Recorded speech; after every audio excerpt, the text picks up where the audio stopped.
Mathrubhumi news exclusive. Sabarimala സ്വർണ്ണക്കൊള്ളക്കേസിൽ ഉണ്ണികൃഷ്ണൻ പോറ്റിയെ വീണ്ടും ചോദ്യം ചെയ്തു.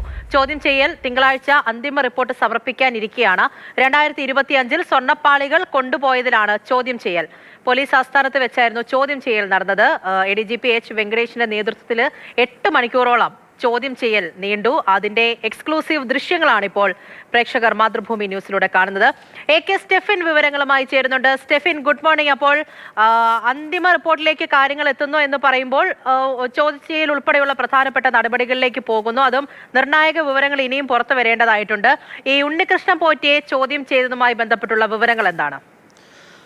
പൂജ, ഈ കേസുമായി ബന്ധപ്പെട്ട് അന്തിമമായിട്ടുള്ള റിപ്പോർട്ടിലേക്ക് പ്രത്യേക അന്വേഷണ സംഘം എത്തിയിട്ടുണ്ട്. തിങ്കളാഴ്ചയാണ് അന്വേഷണ സംഘം അന്തിമ റിപ്പോർട്ട് കോടതിയിൽ സമർപ്പിക്കുന്നത്. അതിന്റെ മുന്നോടിയായിട്ടാണ് അവസാന ഘട്ടത്തിൽ ഉണ്ണികൃഷ്ണൻ പോറ്റിയെ ചോദ്യം ചെയ്തിരിക്കുന്നത്. 2025 ശബരിമലയിൽ നിന്നും സ്വർണം കൊണ്ടുപോയ കേസിൽ ആണ് ഇപ്പോൾ ചോദ്യം ചെയ്തിരിക്കുന്നത്. പ്രത്യേകിച്ച് നമുക്കറിയാം, 2025 നടന്ന ശബരിമലയിലെ സ്വർണ്ണക്കൊള്ളയുമായി ബന്ധപ്പെട്ട അതിസുപ്രധാനമായിട്ടുള്ള വിവരങ്ങൾ, രേഖകൾ അതെല്ലാം തന്നെ മാതൃഭൂമി ന്യൂസ് നൽകിയതാണ്. അതിൻ്റെയൊക്കെ പശ്ചാത്തലത്തിൽ ഉണ്ണികൃഷ്ണൻ പോറ്റിക്കെതിരെ നടപടിയെടുക്കുകയും ജയിലിൽ കിടക്കുകയും ഒക്കെ ചെയ്ത സംഭവങ്ങൾ നമുക്കറിയാം.